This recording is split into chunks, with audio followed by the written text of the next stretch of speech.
Welcome students. We are going to discuss about homogeneous linear system with constant coefficients. So recall the system of linear differential equation is given by x vector x prime of t is p of matrix p of t times prime of t plus g of t, where p of t is an n by n matrix.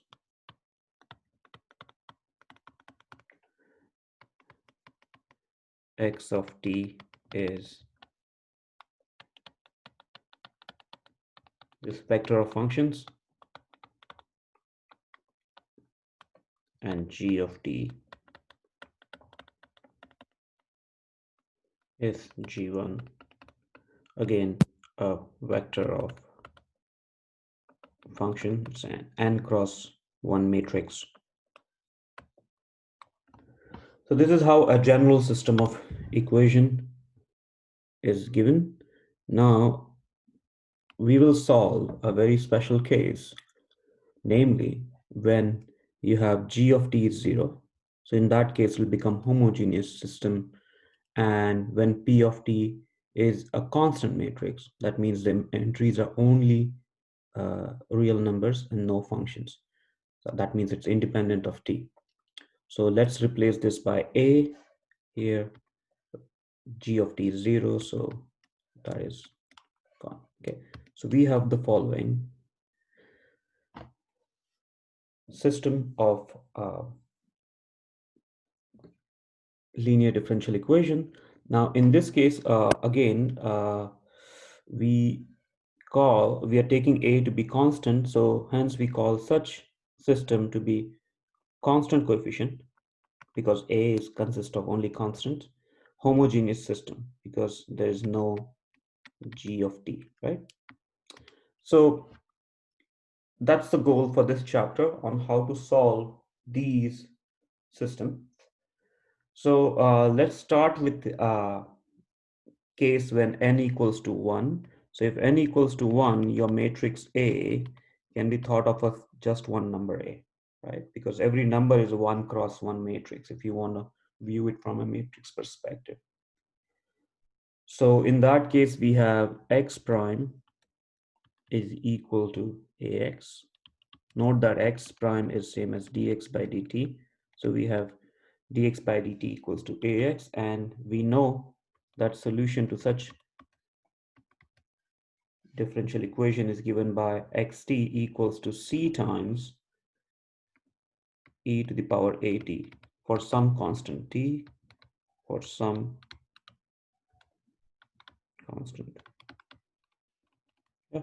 If you do not want to add some constant, then this is basically, if we don't want to add this line, we can say that this is a general solution. Okay, so now we want to consider the case n greater than 1. All right. So it makes sense to look for solution to be of similar form. So how will a similar form solution look like? So we start with solution of form x of t equals to z e to the power rt.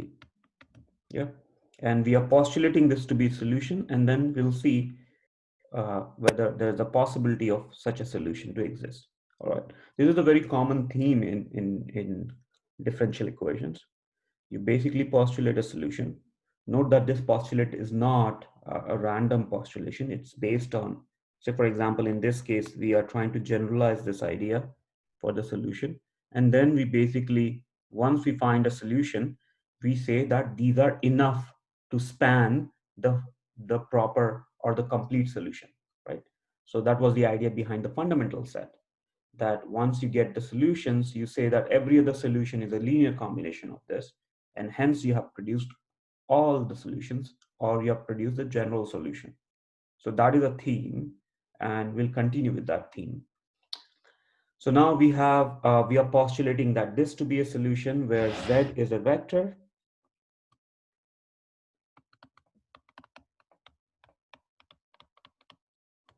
and R is a scalar. It is clear what will be the dimension of what kind of vector is Z. Z is an n cross 1 vector. And I will hide that from now on, explicitly talking about it, because otherwise, if Z is not an n cross 1 vector, then this wouldn't make sense. Okay. So we have R and Z are the vectors, and let's see what do we get out of this. So now we want to find out how will X look like. So asking how X looks like is asking how does Z and R look like. So we'll take this guy and substitute in this equation to get restriction on Z and R. So on the left hand side, we'll get, so left hand side is basically X prime, which will be derivative of this guy. So X prime, which is going to be, Z is a constant here. So Z is a vector and these are independent of T.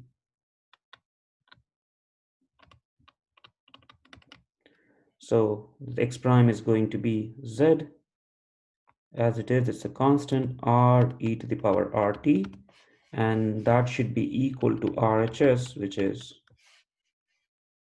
what?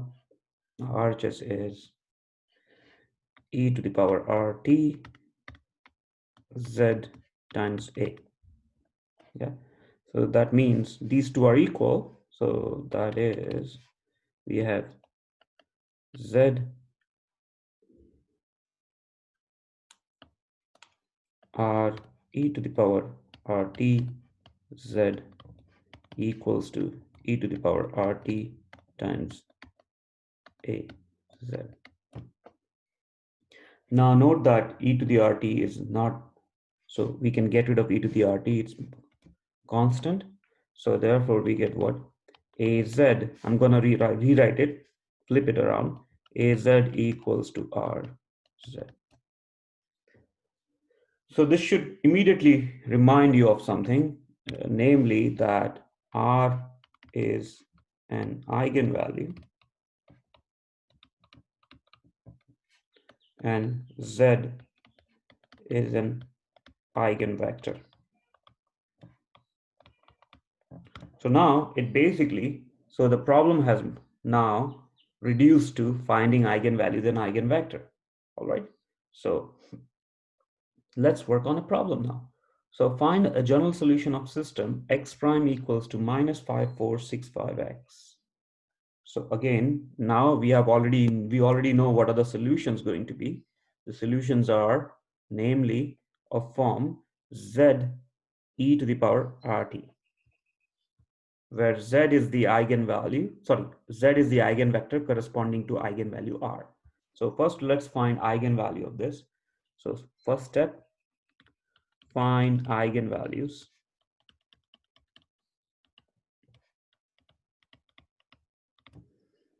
So for that, we have to compute determinant of A minus Ri. This is my matrix A. So this is same as determinant of phi minus R, 6, 4, 5 minus R. So this is going to be R square minus 25 minus 24, which gives me R square minus 49. So determinant of this equals to 0 gives us the eigenvalues. So we get, hence the eigenvalues are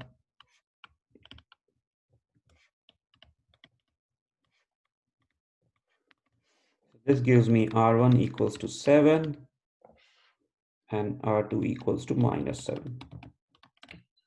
So we get Now we need to find out the eigenvectors, right? So eigenvalues are 7 and minus 7. Now eigenvectors. So this was the first step. So these are your R. Now eigenvectors.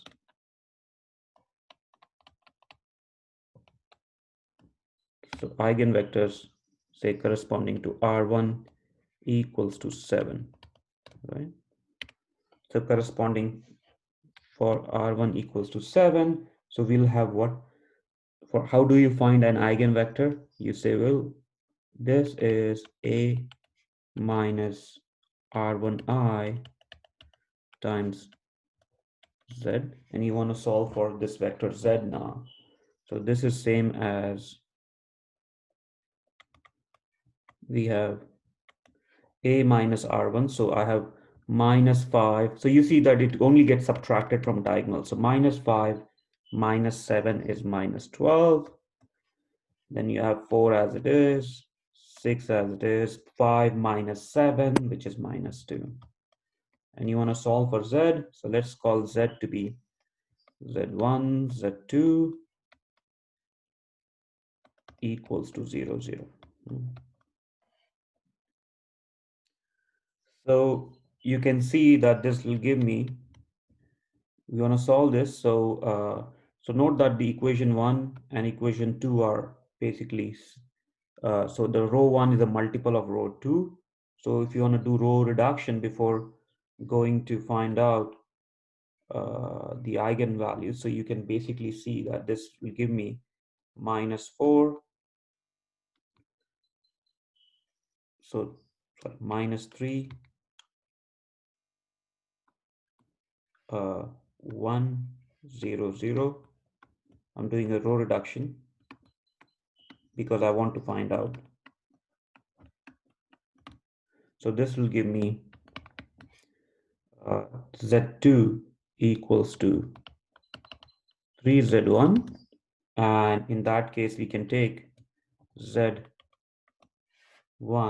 to be 1 comma 3,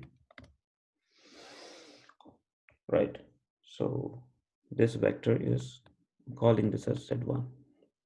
Now if you solve similar by similar argument, following similar argument,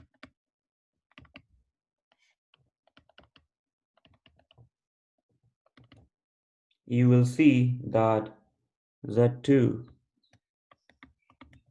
vector Z2 is basically minus 2, 1, corresponding to R2 equals to minus 7.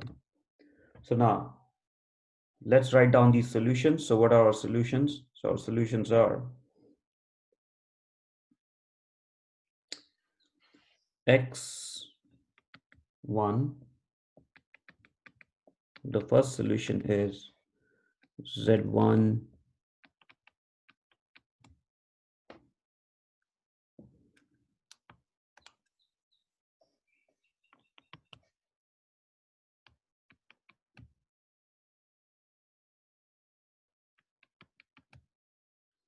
e to the power r1t, which is 1, 3 e to the power 7t, and x2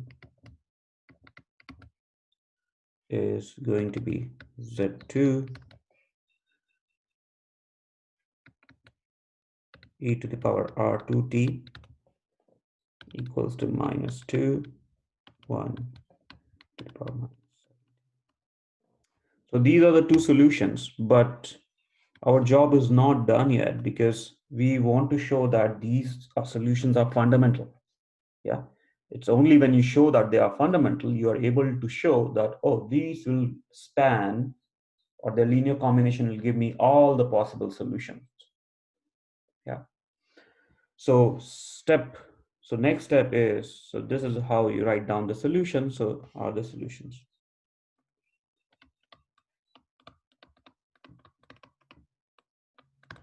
So if I want to write down step by step, first step would be step 1, find eigenvalues.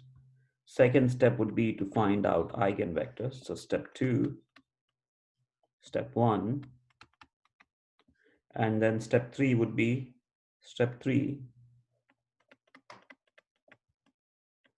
write down the solutions, right?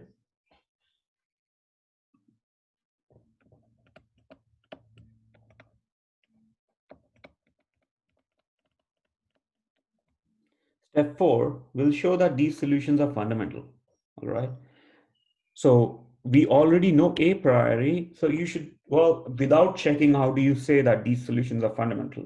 The reason is that the eigenvalues are distinct and hence the solution will be fundamental, okay? But let's show, step 4, show that these solutions are fundamental. So show that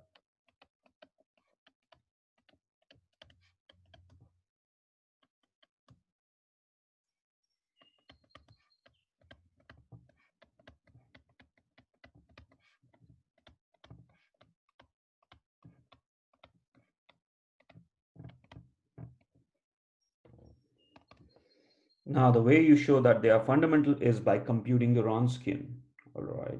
So what is a Wronskian? So Wronskian of this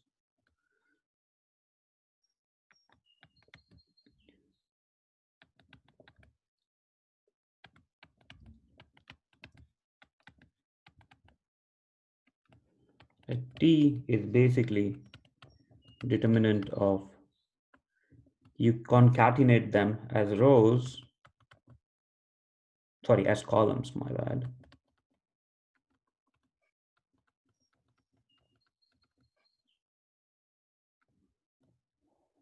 And that is going to be determinant of e to the power 70 times 1, 3. And the next row is going to be e to the power minus 70 to 1. Yeah, and then the proper way to write this would be take e to the power 70, e to the power minus 70 out. So e to the power 70 times e to the power minus 70. In determinant, you can pull out a constant from a row or from a column. Okay, so these are the properties of determinants we should brush up on. So we have 1, 3, minus 2, 1, and that is going to be 7, which is non-zero. So therefore solutions are indeed fundamental.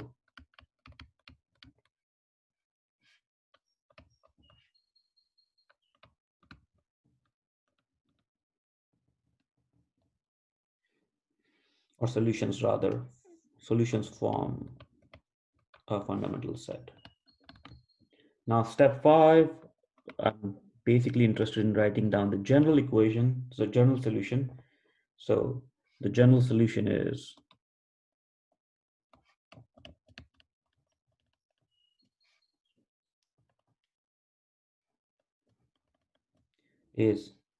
C1 x1 plus C2 x2, which is going to be C1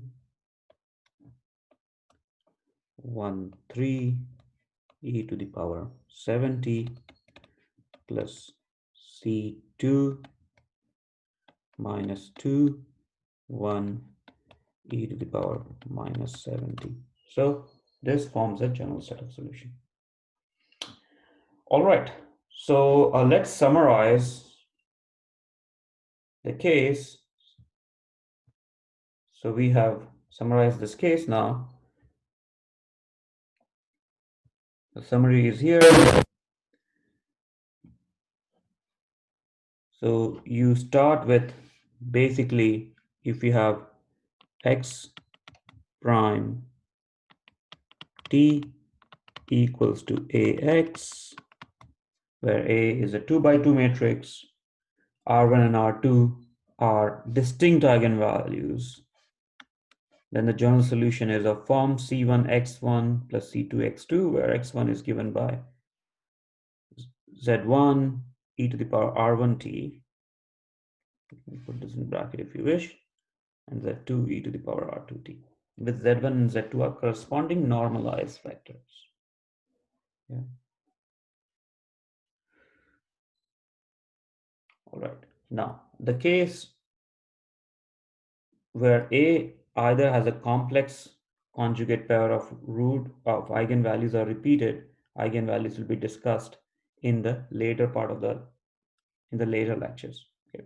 So now let's try to understand this solution visually. So when n equals to 2, we can visualize x prime t ax in x1, x2 plane. And this is called the phase diagram.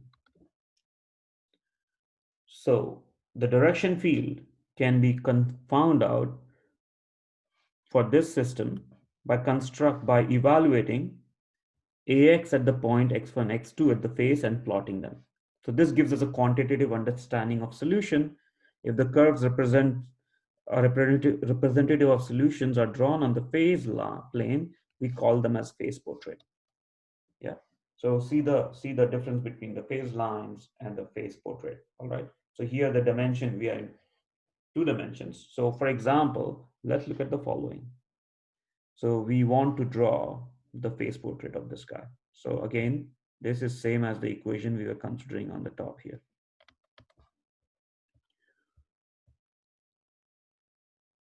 So this is how the face portrait looks like, right? And yeah, so you can use this link to draw it on GeoGebra.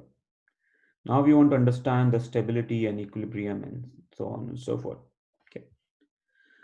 So equilibrium solution and stability for the system x prime t equals to ax. So note that we are starting with a not equal to 0. Determinant of a is non-zero, right? So when n equals to 1, we have what? When x prime, we had x prime equals to ax, the general solution was given by x of t equals to c e to the power at, right? And also in that case, we had the following cases. We had case 1, if a was greater than 0, then all the non-zero solutions. So if a was greater than 0, then what did we have? We had x prime equals to ax. This will be greater than, so this is going to be greater than 0. So if a is greater than 0, what do we get? All the solutions, all the non-zero solutions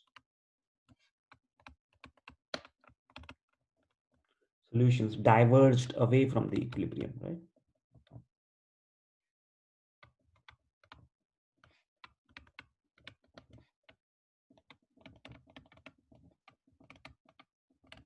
Equilibrium solution.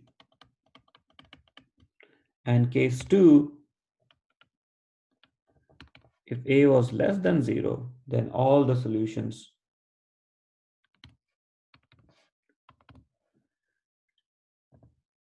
basically what converged to the equilibrium solution. So note that we call the first case was the equilibrium was called unstable. So unstable equilibrium because solutions are diverging away from it. Unstable equilibrium. And for the second part, we had asymptotically stable.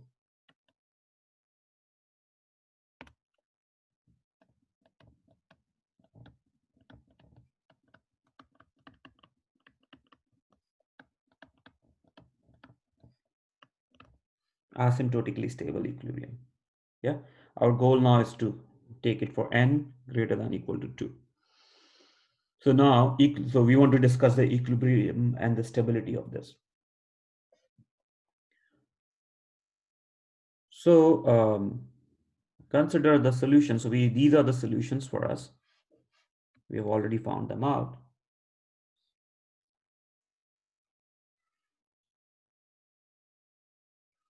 Now note that these lines essentially are also So these lines here are the same as the direction of your eigenvectors. Namely, that this direction is -2, 1, e to the power -70. Yeah, so this line represents all the multiples of c e to the power this guy. Similarly here as well,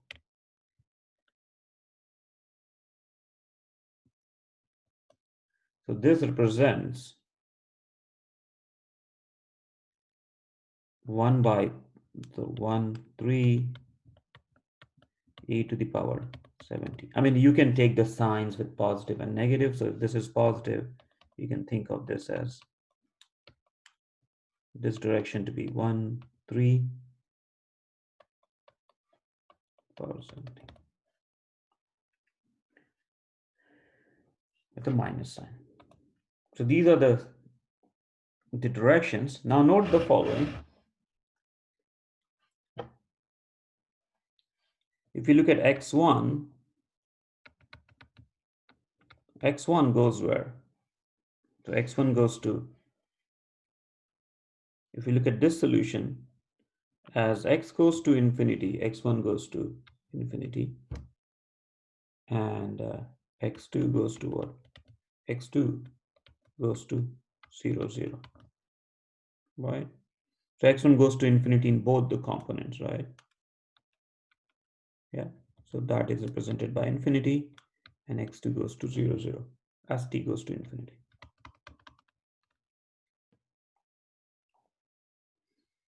So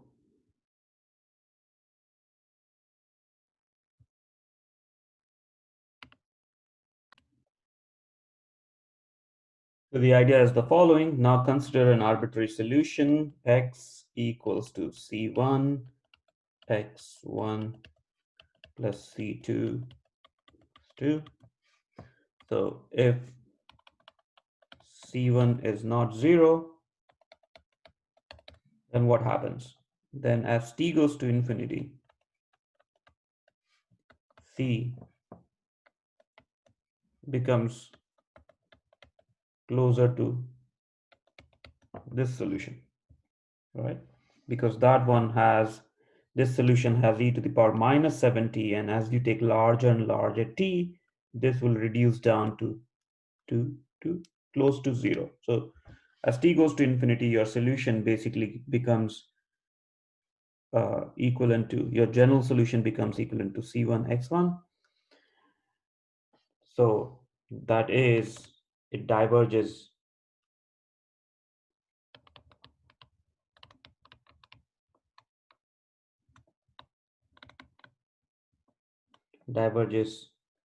from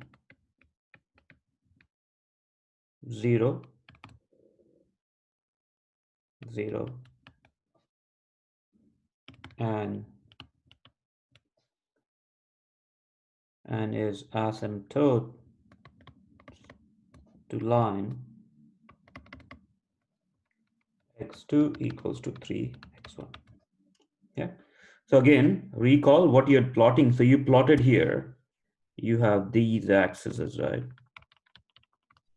We have these axes.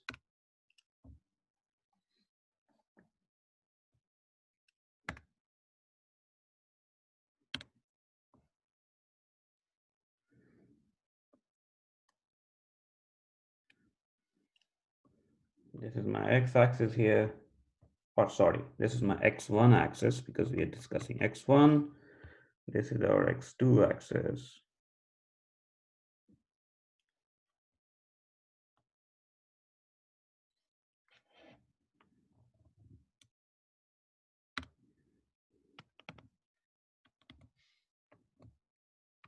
Okay, so you're drawing the face plane here. Now notice as t goes to infinity, what is happening? So t goes to infinity, your solutions are basically what?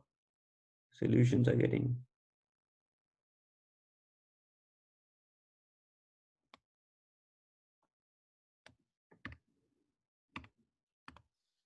So this is what is happening to your solution, right? Your solution is getting closer to this guy, this line here. And what is this line? This line is 1, 3, and that 1, 3 line can be written as x2 is basically 3 times x1.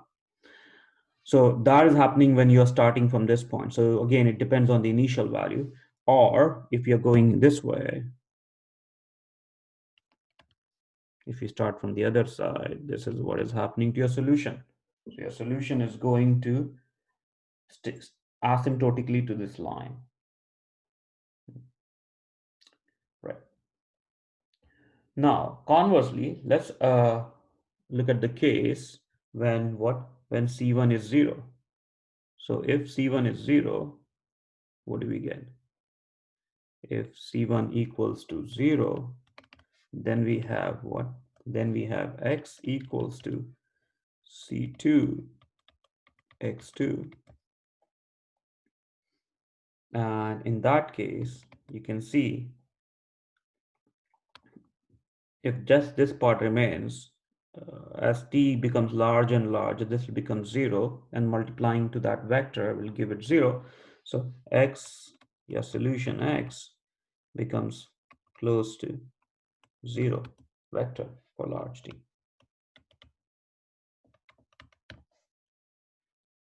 Yeah, which is just a multiple of x2. Yeah, so it lies on the line. So x equals to minus 2x2.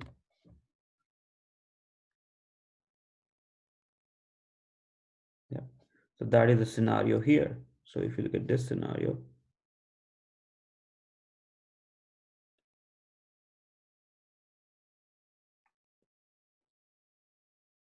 so essentially you're looking at solutions when they completely lie on these lines, and they are going to be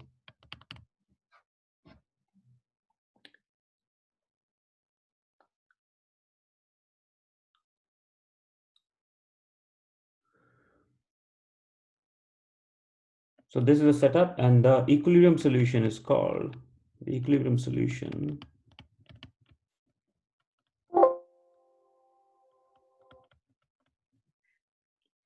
x equals to 0 is called the saddle point.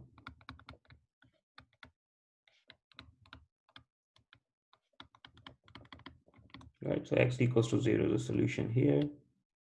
That is called the saddle point. Okay, so this is the setup of our solution. So we have studied now one system of equation, of course 2 by 2, with a constant coefficient and homogeneous. And we did analysis of the solutions, so we found out the solutions. We also saw how the phase portrait looks like. So now it makes sense to discuss some more phase portraits. So consider the following problem. We have x prime equals to minus 4, minus 2, minus 1, 5x. Eigenvalues are already given, and corresponding eigenvectors are also given. And now we want to understand what is happening to the solution. So we have, now note that it's important study because both the eigenvalues are negative. Yeah, and we saw what negative eigenvalues do when you look at this part here.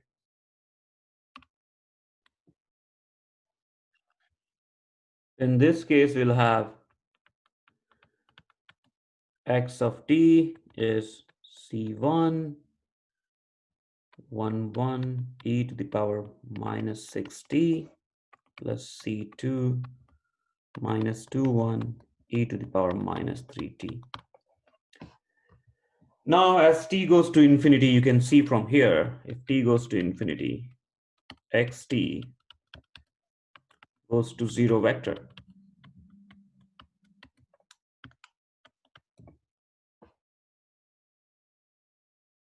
Right? So you can see that from the phase portrait as well. All the trajectories, in this case, let's observe what is happening. All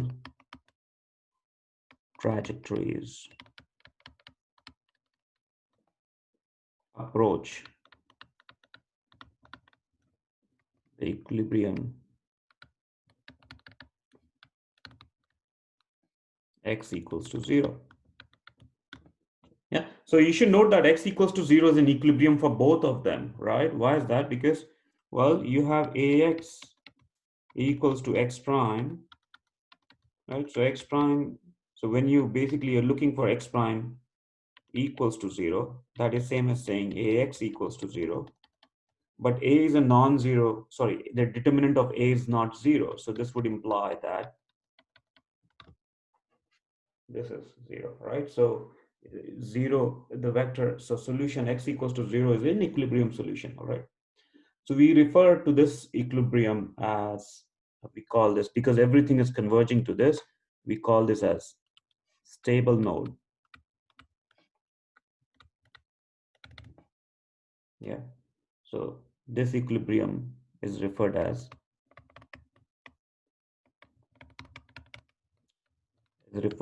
stable node.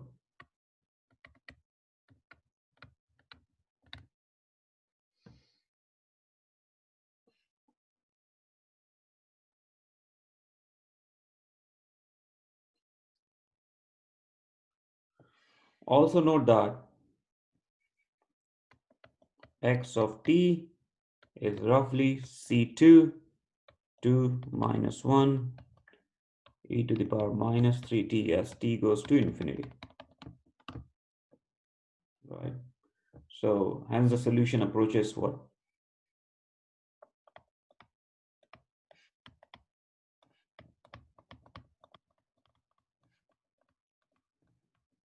Approaches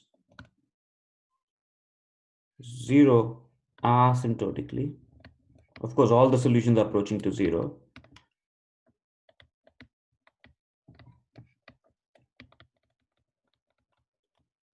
along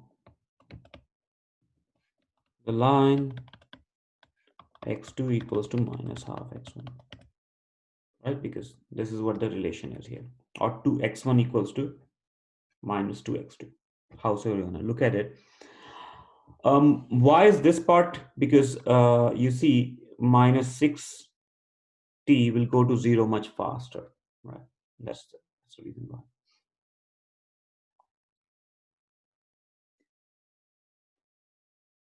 Now let's look at the next example where both the eigenvalues are positive.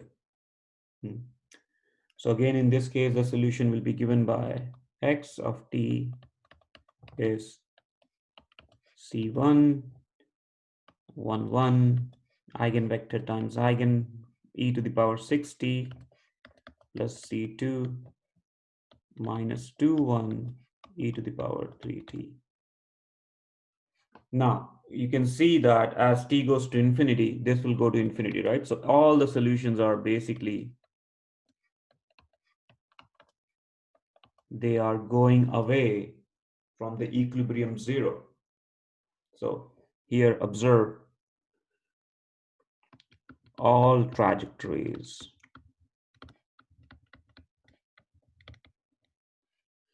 diverge from the equilibrium solution.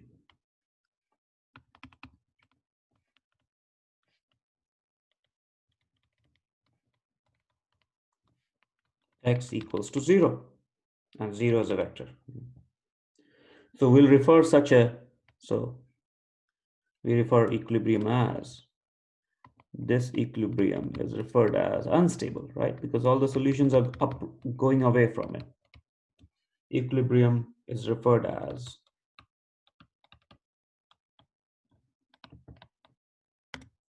unstable node.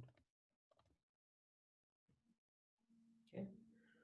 So let's summarize this. So we have seen x prime t equals to ax, where A is a non-singular matrix and has real and distinct eigenvalues. There are three cases. First of all, if eigenvalues have opposite sign, then the equilibrium x equals to 0, and by that we mean vector x, is a saddle point. If eigenvalues are both positive, then x equals to 0 is an unstable node, right? Because solutions are diverging away from it. If the eigenvalues are both negative, then x equals to 0 is a stable node because all the solutions will approach it.